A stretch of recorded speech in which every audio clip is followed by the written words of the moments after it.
السلام عليكم ورحمة الله وبركاته. أنا عبود بطاح. شكرا لكل حد بعت لي اللي يطمن علي. الحمد لله أنا بخير.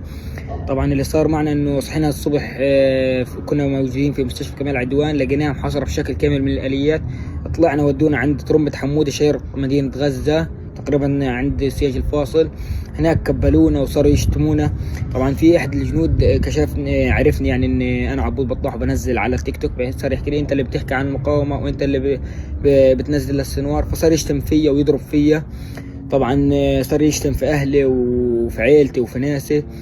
طبعا صار يحكي لي انت اليوم مش هتطلع، مش هترجع لاهلك، انت هتموت هان، هتموت في هذه الارض، هدفنك هان.